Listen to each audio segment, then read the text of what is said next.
অন্তর্গত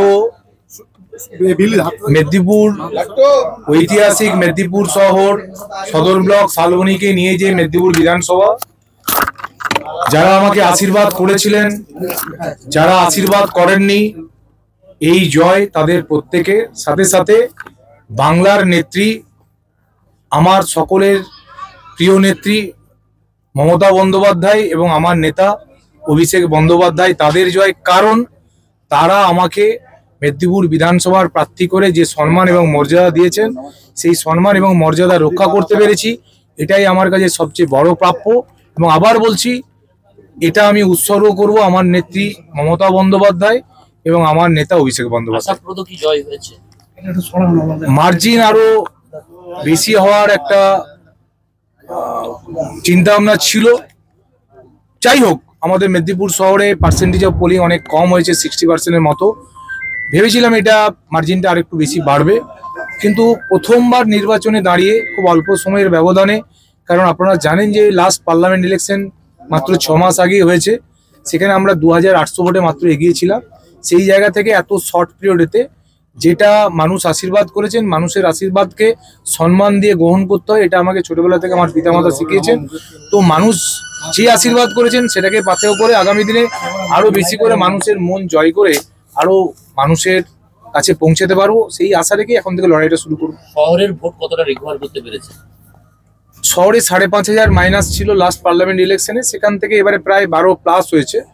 অনেকটাই রিকভারি হয়েছে, কিন্তু এখনো কিছু ত্রুটি বিচ্যুতি রয়ে গেছে। এবং আপনারা দেখেছেন যে পার্সেন্টেজ অফ পোলিং শহরে মোরলেস 60%, এটাকে 80%-এ নিয়ে যেতে হবে।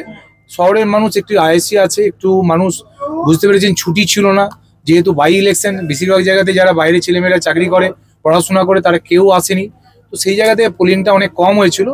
যেমন জেনারেল ইলেকশন হবে, আশা করব মেদিনীপুর শহর থেকে 25-30 লিড শুধু মেদিনীপুর শহর থেকে হতে পারবে নেক্সট ইলেকশনে, এটুকু বলতে পারি। 26-এর ইলেকশনে কি এটা কোনো পথ দেখাবে মেদিনীপুর? আমি এখন থেকে যেখানে যেখানে কাজ করতে গিয়ে মনে হয়েছে যে মানুষের তো বিভিন্ন, কারণ আমি আপনারা দেখেছেন যে এই শর্ট পিরিয়ডে 304টা বুথেতেই যাওয়ার চেষ্টা করেছি। যাওয়ার পথে অনেক মানুষের বিভিন্ন সমস্যা বা ছোটোখাটো যে বিষয়গুলো আছে সেগুলো শুনেছি, এবং সেইগুলো যদি মিটিয়ে ফেলতে পারি, আমি নিশ্চিতভাবে বলতে পারি যে 2026-এ যেই মেদিনীপুর বিধানসভার প্রার্থী হোক না কেন 50,000 ব্যবধানে জিততে পারে, এটুকু আমি বলতে পারি। কিন্তু আপনারা যদি মেদিনীপুরের ট্রেন্ড দেখেন, 2011 সালে এখানে আমাদের মৃগেন্দা জিতেছিলেন 32,000 ভোটে, 29,000 ভোটে। 2016 সালে 32,000 ভোটে। 2021 সালে আমাদের এখানে জেতানো হয়ে আমাদের ক্যান্ডিডেট হয়েছিলেন, উনি 24,000 ভোটে জিতেছিলেন। এবারে সেটা 33,000 হয়েছে।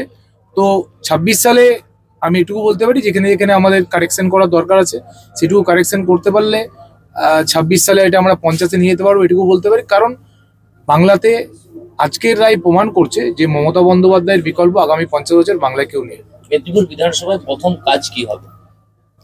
আপনারা দেখেছেন যে আমার একটা অঙ্গীকারপত্র দিয়েছি। তো অনেকগুলোই বিষয় আছে, ছোটখাটো বিষয়, কারণ এমনিতেই আমাদের নেত্রী যেভাবে ইনফ্রাস্ট্রাকচার ডেভেলপমেন্ট করেছে, নতুন করে সেখানে আমার অঙ্গীকারপত্রে কিছু নেই, কিছু কিছু বিষয়গুলো আছে। তার মধ্যে আমাদের 1 নম্বর, 2 নম্বর, 3 নম্বর, 4 নম্বর সদর ব্লকে 4টে অঞ্চলে নদী ভাঙনের সমস্যা আছে, সেটা দেখবেন আমার অঙ্গীকারপত্রে আছে। মেদিনীপুরে সেকেন্ড স্টেডিয়ামের কথা বলা আছে। টিম ইউনিভার্সিটি কার্যকরী করার একটা বিষয় আছে। সাথে সাথে মেদিনীপুরে একটা English medium sponsored high school করার একটা আমার অঙ্গীকারপত্রে দেওয়া আছে। তো এগুলো আশা করি দিদির মাধ্যম দিয়ে আমি করতে পারবো। আর একটু মেদিনীপুরে আমি নিজে থাকি বলে এটুকু আমি বুঝেছি, মেদিনীপুর শহরে একটু যানজট সমস্যা আছে, এটুকু সবাই মিলে এটুকু কাটিয়ে উঠতে পারবো, এটুকু আমি বলতে পারি। দেখুন, আমি তো হঠাৎ করে একদিন দেখলাম যে বিজেপির এক্স হ্যান্ডেলে একদম ফার্স্ট পেজেতে আমার একটা ছবি দিয়ে একটু বিকৃত মুখ আমার লাগিয়ে বলা হয়েছে, সুজয়রা বলেছে যে আরজিকর কোনো ইস্যু নয়। আরজিকর নিয়ে আমাদের মুখ্যমন্ত্রী রাস্তায় নেমেছিলেন, আমাদের দল রাস্তায় নেমেছিলেন, আমরা রাস্তায় নেমেছিলাম। আমরাও বলেছিলাম উই ওয়ান্ট জাস্টিস। আমরাও বলেছিলাম যে এই ঘটনার সঙ্গে যুক্ত প্রত্যেকটি দোষী ব্যক্তির দৃষ্টান্তমূলক শাস্তি চাই। আমাদের মুখ্যমন্ত্রী তার জন্য বিল এনেছেন ফাস্ট ট্র্যাক কোর্টে, যাতে দ্রুততার সাথে তাদের বিচার ব্যবস্থার সঙ্গে যুক্ত করে তাদেরকে শাস্তি দেওয়া যায়, তারও তিনি বিল এনেছেন। অথচ শুধুমাত্র রাজনীতি করার জন্য কিছু রাজনৈতিক দল রাস্তায় নেমে বাংলাকে, বাংলার মাকে যেভাবে বারবার কালিমালিপ্ত করার চেষ্টা করেছিল, তার বিরুদ্ধে আজকের বাংলার মানুষ রায় দিয়েছে। আজকে 6-6 সেটাই প্রমাণ করে।